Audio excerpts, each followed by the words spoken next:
नमस्कार, DD news देख रहे हैं आप और आपके साथ मैं हूं शहला निगार। बुलेटिन की शुरुआत करें, लेकिन आइए उससे पहले एक नजर डालते हैं इस वक्त की सुर्खियों पर। प्रधानमंत्री नरेंद्र मोदी आज एक के बाद एक करेंगे 7 अहम बैठकें। पूर्वोत्तर में चक्रवात, देश भर में चल रही लू, विश्व पर्यावरण दिवस की तैयारियों की करेंगे समीक्षा। सूत्रों के अनुसार 100 दिन के एजेंडे पर भी करेंगे अहम बैठक।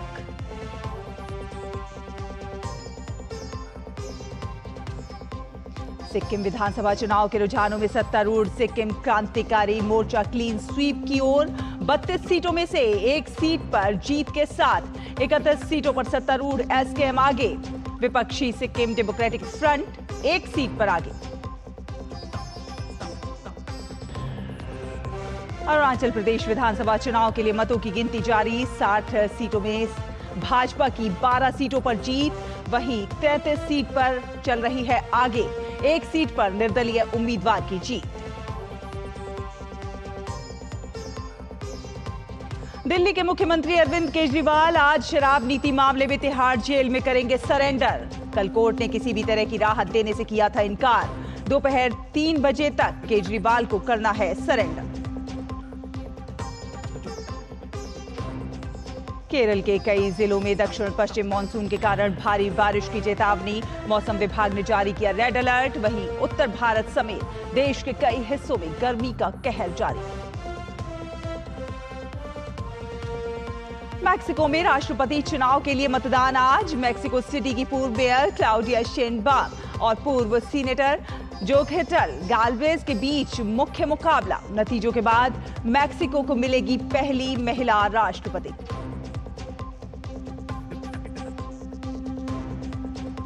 आईसीसी T20 विश्व कप के पहले मैच में अमेरिका ने कनाडा को 7 विकेट से हराया।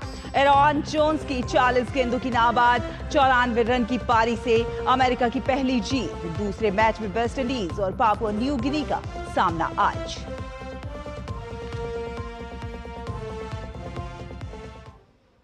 तो आपको बता दें कि प्रधानमंत्री नरेंद्र मोदी कन्याकुमारी से लौटने के बाद आज एक के बाद एक कुल 7 अहम बैठकें करेंगे। ये बैठकें अलग अलग मुद्दों पर आयोजित होंगी। पहली बैठक चक्रवात के बाद की स्थिति की समीक्षा पर होगी। ये बैठक खास तौर पर पूर्वोत्तर के राज्यों की स्थिति के बारे में होगी। इसके बाद वो देश में हीट वेव की स्थिति की समीक्षा के लिए भी बैठक करेंगे। प्रधानमंत्री बड़े पैमाने पर विश्व पर्यावरण दिवस को मनाने की तैयारियों पर भी समीक्षा बैठक करेंगे। इसके बाद वो 100 दिवसीय कार्यक्रम के एजेंडे पर समीक्षा बैठक करेंगे। तो प्रधानमंत्री नरेंद्र मोदी की ये मैराथन बैठकें होने वाली हैं। और अब अगली खबर का रुख करते हैं। आपको बता दें कि अरुणाचल विधानसभा चुनाव में भाजपा की बम्पर जीत की तरफ बढ़ते हुए 2 सीटों पर जीत के साथ ये शुरुआत हो चुकी है। हालांकि भाजपा 10 सीटों पर पहले ही निर्विरोध चुनाव जीत चुकी है। चुनाव आयोग से प्राप्त आंकड़ों के अनुसार 52 नंबर चांगलांग दक्षिण सीट से भाजपा उम्मीदवार हामजोंग टांगा 3654 मत प्राप्त कर कुल 1482 मतों के अंतर से एनपीपी के उम्मीदवार टिम्पू नेगेमू पर विजय हासिल कर चुके हैं।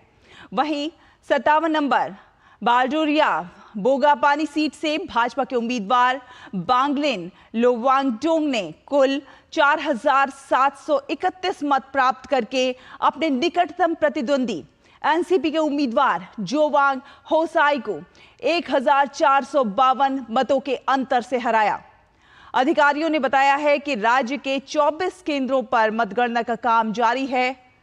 अब तक नेशनल पीपुल्स पार्टी को 6, पीपुल्स पार्टी ऑफ अरुणाचल को 3, राष्ट्रवादी कांग्रेस पार्टी को 2 और कांग्रेस रुझानों में भी खाता खोलते हुए नजर नहीं आ रही है।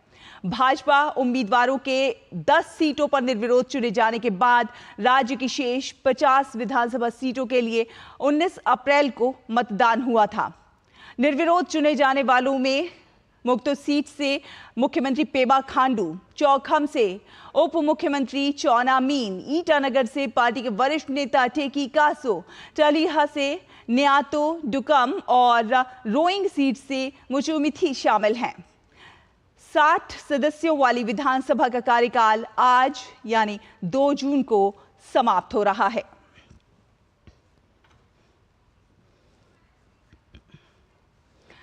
तो अरुणाचल प्रदेश के मतगणना पर बात करने के लिए हमारे साथ ईटानगर से हमारे सहयोगी दिनेश कुमार हमारे साथ जुड़े हैं। दिनेश, भाजपा 23 सीट जीत चुकी है, 60 में से 23 पर भाजपा आगे है और अगर देखा जाए तो कहीं कांग्रेस जो है रुझानों में भी बढ़त बनाती हुई नजर नहीं आ रही है।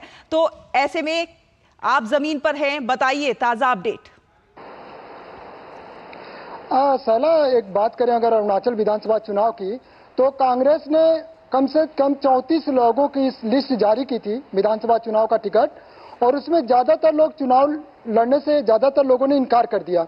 तो भाजपा के केवल 19 उम्मीदवार चुनाव मैदान में थे और चुनाव जब शुरू हो रहा था, चुनाव की जब घोषणा हो गई थी, तो उस समय कई दिग्गज जो नेता थे जो कांग्रेस के, वो कांग्रेस छोड़कर भाजपा में शामिल हो गए। इससे भी कांग्रेस की स्थिति ज्यादा कमजोर हो गई अरुणाचल प्रदेश में। और जो दिग्गज नेता थे, जो पूर्व केंद्रीय मंत्री थे निनुंग इरिंग जो थे पासीघाट वेस्ट से, वो जो है भाजपा में शामिल हो गए और आज वो पासीघाट वेस्ट विधानसभा क्षेत्र से आगे चल रहे हैं। वहीं अगर बात किया जाए वांगलिंग लोवांगडोंग, वो अपना चुनाव जीत चुके हैं बरदुरिया बोगापानी से। वो पूर्व विधानसभा अध्यक्ष थे और कई मंत्रालयों का प्रभार भी संभाल चुके थे। तो इस तरह जो कांग्रेस की स्थिति थी वो चुनाव के समय ही एकदम क्लियर हो चुकी थी कि कांग्रेस की स्थिति यहाँ मतलब कमजोर हो रही थी।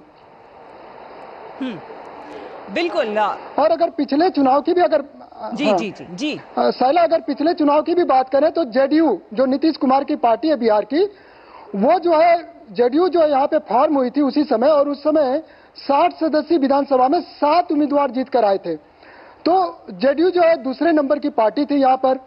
तो इस बार जो है एनपीपी जो है दूसरे नंबर की पार्टी बनने की कगार पे है। जो है एनपीपी जो है 4 सीटों पर आगे चल रही है, 1 सीट जीत चुकी है, मतलब कुल 5 सीटों का आंकड़ा उसका चल रहा है। वहीं एनसीपी जो है वो भी जो है 3 सीटों पर आगे चल रही है। एनसीपी जो कि हमारे शिंदे की पार्टी है। वहीं पीपुल्स पार्टी ऑफ अरुणाचल पीपीए के भी 2 उम्मीदवार आगे चल रहे हैं और इंडिपेंडेंट जो है 2 आगे चल रहे हैं। तो इस तरह से अगर देखा जाए तो कांग्रेस का एक भी सीट पर आगे नहीं चलना बहुत मतलब कि आश्चर्यजनक बात है। और जो कांग्रेस के बहुत दिग्गज नेता जो कई बार के मंत्री रह चुके हैं, जो चीन बॉर्डर पे नाचो विधानसभा जो क्षेत्र है, वो करीब 6 से 7 बार वो चुनाव जीत चुके थे। और पिछली बार टूरिज्म मंत्री जो अरुणाचल जो गवर्नमेंट में थे, तो उन्होंने जो उनको हराया, नाकप नालो ने हराया, और इस बार भी वो पीछे चल रहे हैं। वहीं कांग्रेस के एक अन्य और जो दिग्गज नेता जो चुनाव जो इस बार जो लड़े थे, पूर्व गृह मंत्री बामेंग से कुमार वाई, तो कुमार वाई जो बहुत दिग्गज नेता थे कांग्रेस के, और उनका भी पीछे चलना कांग्रेस के लिए एक झटका माना जा रहा है, क्योंकि इन 2 सीटों पर कांग्रेस को बहुत ज्यादा उम्मीद थी, कांग्रेस का स्टेक लगा हुआ था। और वहीं अगर बात किया जाए यहाँ के जो पूर्व मुख्यमंत्री जो 24 साल तक अरुणाचल के मुख्यमंत्री रह चुके थे, 24 साल तक रहने वाले मुख्यमंत्री अब लगातार 3 बार से चुनाव हार रहे हैं। जी दिनेश, जिस तरह से देखिए कांग्रेस का वहां सफाया होता जा रहा है और जिस तरह से पूर्वोत्तर में भाजपा को इतनी बम्पर सीटें मिलती जा रही हैं, जिस तरह से भाजपा की ये जो जीत हो रही है, जो विजय पताका है, इसके पीछे क्या कुछ कारण मानते हैं? क्या कुछ नीतियां हैं जो इसके पीछे का कारण है? साला सबसे बड़ा अगर कारण देखा जाए तो जो वादा करते हैं उसको पूरा करते हैं। क्योंकि पहले की स्थिति क्या थी, फाउंडेशन स्टोन लगते थे और कंपनसेशन भी बढ़ जाता था, फिर उसी जमीन पर दूसरे लोग आके फिर बस जाते थे, तो फिर कोई प्रोजेक्ट पूरा नहीं होता था। तो ये जो हुआ था कि सिर्फ फाउंडेशन स्टोन तक होता है, प्रोजेक्ट पूरा नहीं होता है। और जो बीजेपी गवर्नमेंट में बहुत तेजी से प्रोजेक्ट पूरे हो गए। जैसे अरुणाचल के लोगों का बहुत पुराना सपना था कि हम अपने जमीन से आसमान में उड़े, मतलब दिल्ली जाए, बड़े बड़े शहरों में जाए, हमें असम में जाना पड़ता है, गुवाहाटी में जाना पड़ता है, एक गाड़ी बुक करके जाते थे, यहाँ से 8-10 हजार रुपये भाड़ा लगता था उनका। अब ईटानगर से वो डायरेक्ट 8-9 हजार रुपये की फ्लाइट पकड़कर वो दिल्ली चले जाते हैं। चाहे छात्र हो या बीमार लोग हो या बिजनेसमैन हो, सभी लोग जो है यहाँ से हार्डली जो है 20-25 किलोमीटर दूर पर एयरपोर्ट है, दोनीपोलो एयरपोर्ट ईटानगर। तो जो गवर्नमेंट की जो पॉलिसी रही है कि फाउंडेशन स्टोन नहीं, उसके साथ उसका इनॉग्रेशन भी करना है, उसका उद्घाटन भी करना है। जैसे मैं आपको बताऊं, ईटानगर में जो है कोई अरुणाचल में कोई मेडिकल कॉलेज नहीं था, और बीजेपी गवर्नमेंट में पहले की गवर्नमेंट में फाउंडेशन स्टोन तो रखा गया था लेकिन कभी बना नहीं। लेकिन बीजेपी गवर्नमेंट के पहले कार्यकाल में ही यहाँ ट्रिम्स जो है पहला एमबीबीएस कॉलेज यहाँ शुरू हुआ। और मैं आपको बता दूं कि उसके जो बच्चे हैं जो पास होकर एमबीबीएस जो है पहला बैच जो है यहाँ से निकल चुका है, जो अरुणाचल के सुदूर इलाकों की स्वास्थ्य जरूरतों को पूरा करेगा। तो यहाँ के छात्र यहीं पर जो है एमबीबीएस कर रहे हैं। और सैला एक बात और बताऊं, यहाँ से जो रोड जो थे यहाँ की हालत बड़ी खराब थी और लोगों को बहुत घूम कर जाना पड़ता था, क्योंकि ब्रह्मपुत्र नदी के ऊपर बहुत सारे पुल थे जो कि हमेशा पेंडिंग ही रहते थे, मतलब उसका काम बहुत स्लो चलता था। लेकिन भाजपा गवर्नमेंट में बोगीबिल ब्रिज जो बना, भाजपा गवर्नमेंट में जो रेलवे कनेक्टिविटी आई, लोग यहाँ सीधे से बैठते हैं और एसी एक्सप्रेस में चले जाते हैं दिल्ली तक। तो जो परफॉर्मेंस है, जो मतलब चाहिए क्या था, इंटरनेट कनेक्टिविटी यहाँ की बहुत पुअर थी, सुदूर इलाकों में। बिल्कुल दिनेश, कहीं ना कहीं विकास एक बहुत बड़ा मुद्दा था इस बार के अरुणाचल प्रदेश के चुनाव में। विकास एक बहुत बड़ा मुद्दा रहा। और भी क्या कुछ मुद्दे थे जो जमीन पर जिन्होंने इस चुनाव को प्रभावित किया? जमीन पर जो एक कहते हैं ना लखपति दीदी, तो यहाँ गांव-गांव में जो महिलाओं को जो सेल्फ हेल्प ग्रुप के माध्यम से, जो लोकल सेल्फ हेल्प ग्रुप के माध्यम से, चूंकि यहाँ एग्रीकल्चर, हॉर्टिकल्चर और एक तरह से कहा जाए तो हैंडीक्राफ्ट यहाँ का जो आर्थिक जो सशक्तिकरण का बहुत बड़ा जरिया है। तो यहाँ ज्यादातर लोगों के रोजगार, क्योंकि यहाँ बड़ी बड़ी इंडस्ट्री नहीं है, तो जो रोड कनेक्टिविटी जब हुई तो लोगों के जो प्रोडक्ट हैं वो देश विदेश में पहुंचने लगे। यहाँ के संतरे अब दुबई पहुंच रहे हैं। ये सिर्फ रोड कनेक्टिविटी की बात है। पहले के लोगों ने, पहले एक गांव था जहाँ के लोगों ने वोट इसलिए नहीं किया, इतना आग्रह के बावजूद भी, क्योंकि उनके प्रोडक्ट वहीं पे सड़ जाते थे, बाजार नहीं पहुंच पाते थे।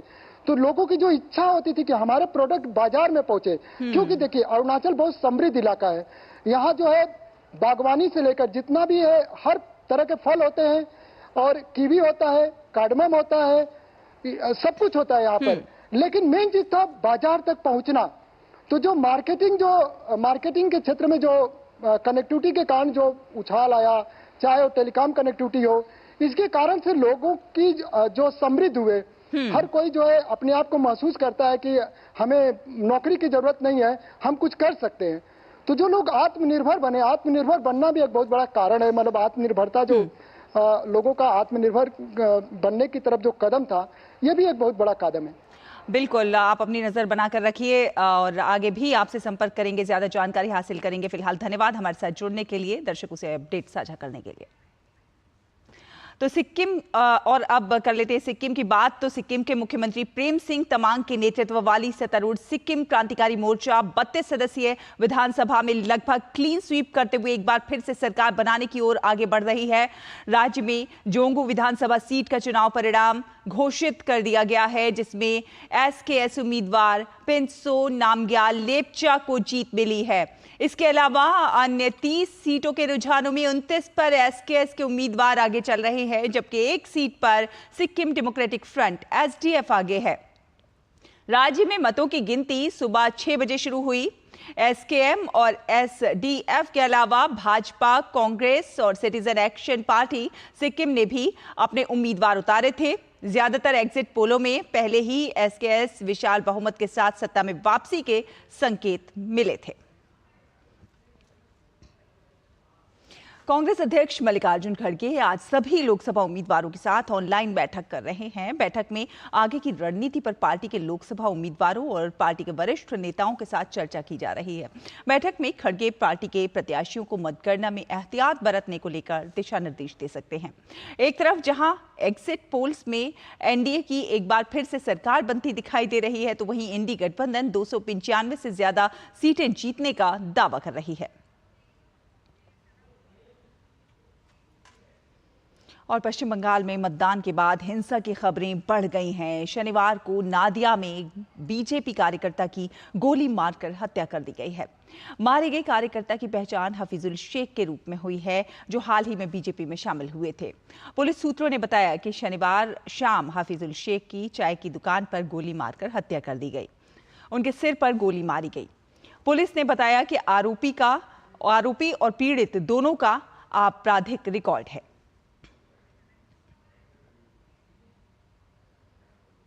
और डायमंड हार्बर, जादवपुर, बशीरहाट, उत्तरी कोलकाता, दक्षिण कोलकाता, जयनगर, मथुरापुर में हुई हिंसा में भाजपा कार्यकर्ताओं के घायल होने और बूथ कर्मी की गोली मारकर हत्या किए जाने पर भाजपा आईटी सेल प्रमुख अमित मालवीय ने सोशल मीडिया साइट एक्स पर लिखा है कि लोकसभा चुनाव 2024 के दौरान देश भर में एकमात्र राजनीतिक हत्या पश्चिम बंगाल के संदेश खाली से रिपोर्ट की गई है। टीएमसी के गुंडों ने हमारे बूथ कर्मी छोटन सरदार की गोली मारकर हत्या कर दी। दुख की इस घड़ी में बीजेपी परिवार के साथ खड़ी हुई है। डायमंड हार्बर, ममता बनर्जी के भतीजे यहां से चुनाव लड़ रहे हैं। जादवपुर, बशीरहाट, उत्तरी कोलकाता, दक्षिण कोलकाता, जयनगर, मथुरापुर में भाजपा के कई कार्यकर्ता व्यापक हिंसा में घायल हुए हैं, जिससे चरण 7 प्रभावित हुआ। ममता बनर्जी पश्चिम बंगाल के लिए कलंक है, उसे जाना ही होगा।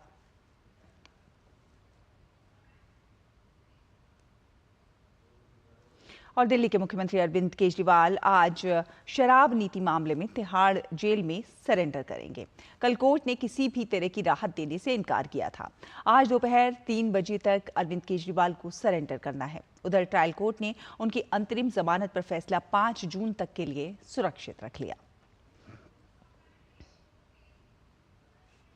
गौरवशाली विरासत और परंपराओं तथा समृद्ध ऐतिहासिक धरोहर से परिपूर्ण तेलंगाना राज्य का आज स्थापना दिवस है। आज ही के दिन वर्ष 2014 में आंध्र प्रदेश के उत्तर पश्चिमी भाग को अलग करके 29वां राज्य तेलंगाना बनाया गया। भारत सरकार ने तेलंगाना राज्य बनाने के लिए आंध्र प्रदेश पुनर्गठन अधिनियम पारित किया था। गठन के 10 साल पूरे होने के उपलक्ष्य में राज्य सरकार द्वारा कई कार्यक्रमों का आयोजन किया जा रहा है। तेलंगाना के स्थापना दिवस के अवसर पर प्रधानमंत्री नरेंद्र मोदी ने सोशल मीडिया प्लेटफॉर्म एक्स पर पोस्ट करके बधाई दी है। प्रधानमंत्री ने लिखा है कि तेलंगाना की मेरी बहनों और भाइयों को उनके राज्यत्व दिवस पर शुभकामनाएं। देश की प्रगति में राज्य के योगदान के लिए प्रत्येक भारतीय गर्व करता है। ये राज्य एक समृद्ध इतिहास और जीवंत संस्कृति से समृद्ध है। हम आने वाले समय में राज्य के विकास के लिए लगातार काम करने के लिए प्रतिबद्ध हैं।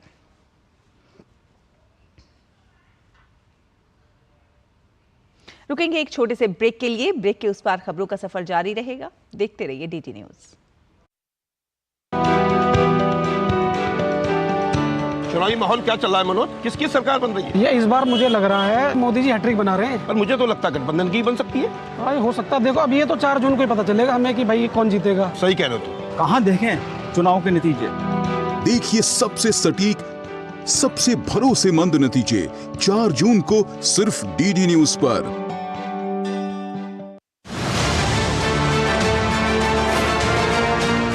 पूरा हुआ जनता का मतदान, खत्म हुआ चुनाव का सियासी घमासान। अब आई फैसले की बारी, कौन पड़ेगा किस पर भारी? दिल्ली की सत्ता पर किसका होगा राज? आखिर जनता देगी किसको वनवास? क्या एनडीए की फिर बनेगी सरकार या फिर इंडी गठबंधन करेगा पलटवार? 4 जून को मिलेगा इन सवालों का जवाब। पल पल बदलते मतगणना के रुझानों पर होगी पैनी नजर। होगा हर जीत का सटीक विश्लेषण। देखिए जनादेश 4 जून को सुबह 6 बजे से लगातार सिर्फ डीडी न्यूज पर। ब्रेक के बाद स्वागत है आपका। आप देख रहे हैं डीडी न्यूज। आपको बता दें, उत्तर भारत में राजस्थान के पूर्वी और उत्तरी हिस्सों के साथ ही पंजाब और हरियाणा, दिल्ली में कल हुई बारिश से जहां जनमानस को थोड़ी सी राहत मिली है, वहीं कुछ अन्य जगहों पर प्रचंड गर्मी अभी भी बरकरार है। समूचे उत्तर प्रदेश में जहां भी बरसात हुई वहां थोड़ी बहुत गर्मी से राहत जरूर मिली, लेकिन मौसम का मिजाज अभी भी तल्ख है। आज की अगर बात की जाए तो पंजाब, हरियाणा, दिल्ली और चंडीगढ़ में नमी बनी रहेगी। उत्तर प्रदेश और राजस्थान में गर्मी ठीक ठाक रहेगी। मौसम विभाग के अनुसार इन राज्यों में 44 से 45 डिग्री तापमान बने रहने की संभावना है। मध्य प्रदेश में भी बारिश के आसार तो हैं, लेकिन बड़ी राहत नहीं मिलेगी। पूर्वोत्तर भारत में असम का पश्चिमी हिस्सा बारिश के चलते काफी प्रभावित हो रहा है। यहां बाढ़ की वजह से लगभग 3.5 लाख लोग प्रभावित हुए हैं। यहां साइक्लोन रेमल का प्रभाव अभी भी बरकरार है। अरुणाचल प्रदेश, मेघालय, सिक्किम और आसपास के भागों में बारिश की स्थिति है। मध्य महाराष्ट्र, विदर्भ, मुंबई से लेकर गोवा और गुजरात के तटों पर भी बादलों की गरज के साथ बारिश की संभावना जताई जा रही है।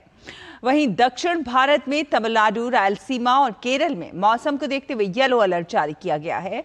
यहां मध्यम से तेज वर्षा हो सकती है। तेलंगाना, उत्तरी आंध्र प्रदेश, उत्तरी कर्नाटक में भी भारी वर्षा के संकेत हैं। देश की राजधानी दिल्ली में गर्मी ने थोड़ी सी नरमी दिखाई है। शनिवार को दिल्ली के रिज में अधिकतम तापमान 44.5 डिग्री सेल्सियस दर्ज किया गया। हाल के दिनों में दर्ज 48 डिग्री सेल्सियस के आसमान छूते तापमान में आई गिरावट से लोगों ने राहत की सांस ली है। लेकिन मौसम की मार से बचने के बाद भी दिल्ली की जनता जल संकट से जूझ रही है और जनता को अब पानी की भारी किल्लत का सामना करना पड़ रहा है। जल संकट के कारण दिल्ली के कई एक इलाकों में टैंकरों के जरिए पानी की आपूर्ति की जा रही है, लेकिन ये पर्याप्त न होने के कारण पानी के टैंकर को देखकर लोग उस पर झपट पड़ते हैं और सैकड़ों लोगों में अफरा तफरी मच जाती है। इसी बीच दिल्ली जल बोर्ड ने बड़ी घोषणा की है कि जिन इलाकों में सुबह और शाम पानी की सप्लाई आती है वहां हालात सामान्य होने तक अब सिर्फ एक टाइम ही पानी आएगा। साथ ही साथ लोगों से पानी को बर्बाद नहीं करने की अपील की गई है। पानी की बर्बादी रोकने के लिए जल बोर्ड की 200 टीमें तैनात की गई हैं जो अलग अलग इलाकों में घूमेंगी और पानी की बर्बादी पाए जाने पर 2000 रुपए का चालान काटेंगे। साथ ही साथ अवैध वाटर कनेक्शन भी काटे जाएंगे। दिल्ली के मुख्यमंत्री अरविंद केजरीवाल के द्वारा हरियाणा सरकार द्वारा पानी रोके जाने के आरोप पर हरियाणा के मुख्यमंत्री नायब सिंह सैनी ने पलटवार किया। उन्होंने कहा है कि हरियाणा दिल्ली को कोर्ट द्वारा तय की गई मात्रा से ज्यादा पानी दे रहा है। सैनी ने अरविंद केजरीवाल को नसीहत देते हुए कहा कि भ्रष्टाचार पर कम और विकास पर ज्यादा ध्यान दें।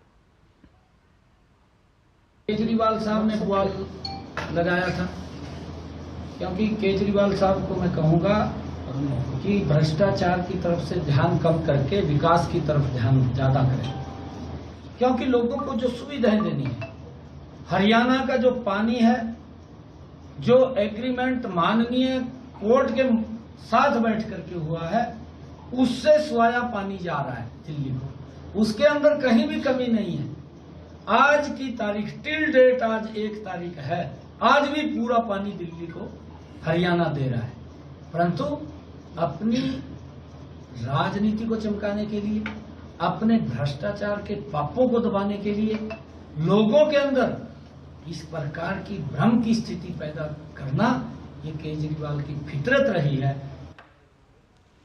और मध्य प्रदेश के श्योपुर जिले में एक बड़ा हादसा हो गया है। जिले के मानपुर थाना इलाके के सरोदा गांव के पास यात्रियों से भरी नाव सीप नदी में पलट गई, जिसमें 7 लोगों के डूबने से मौत हो गई है। नाव पर 11 लोग सवार थे, जिनमें से 4 लोगों को बचा लिया गया है। बीच नदी में तेज आंधी के चलते नाव का संतुलन बिगड़ गया और नाव पलट गई। सूचना मिलते ही पुलिस प्रशासन और एसडीआरएफ की टीम मौके पर पहुंची और रेस्क्यू ऑपरेशन शुरू किया। राज्य सरकार ने मृतकों के परिवार के लिए 4-4 लाख रुपए की सहायता राशि की भी घोषणा की है। हादसे पर राष्ट्रपति द्रौपदी मुर्मू और मध्य प्रदेश के मुख्यमंत्री मोहन यादव ने दुख जताया।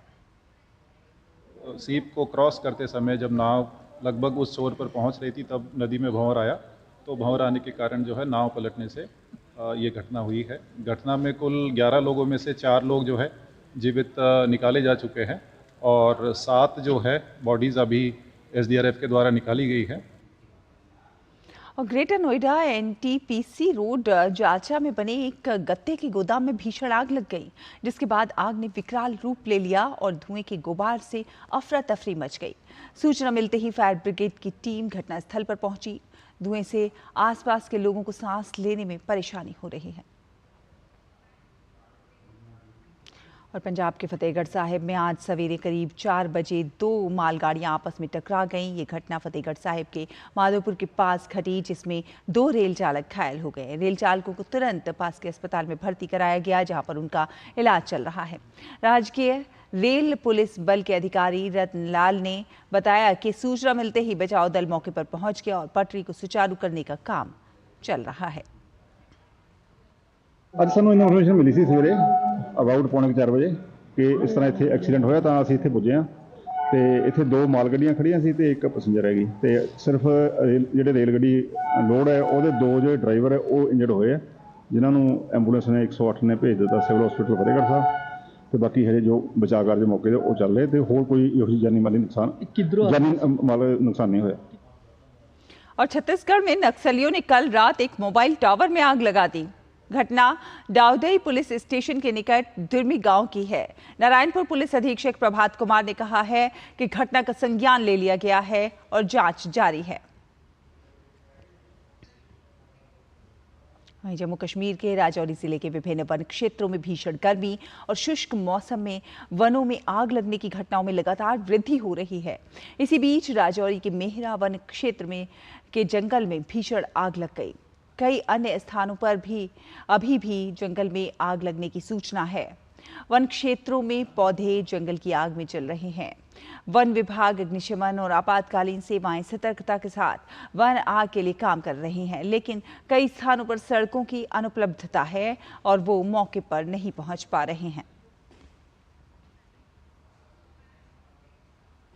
अंतर्राष्ट्रीय खबरों का रुख करते हैं। आपको बता दें, आज मैक्सिको में राष्ट्रपति चुनाव होना है। चुनाव के लिए मतदान होना है।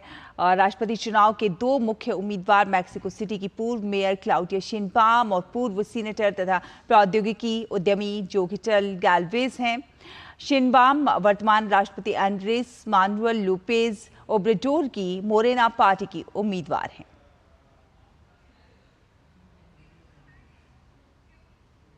अमेरिका और वेस्ट इंडीज में आयोजित किया जा रहा T20 क्रिकेट विश्व कप शुरू हो गया है। पहले मैच में मेजबान अमेरिका ने कनाडा को 7 विकेट से हरा दिया। मैच में अमेरिका ने टॉस जीतकर पहले गेंदबाजी का फैसला किया। कनाडा ने अमेरिका के सामने जीत के लिए 195 रन का लक्ष्य रखा। जवाब में अमेरिका ने 3 विकेट के नुकसान पर लक्ष्य हासिल कर लिया। अमेरिका की तरफ से एरॉन जोन्स ने 94 रन की नाबाद पारी खेली। इसी के साथ इस बुलेटिन में फिलहाल इतना ही। डीडी न्यूज पर खबरों का सफर लगातार जारी है। देखते रहिए डीडी न्यूज। नमस्कार।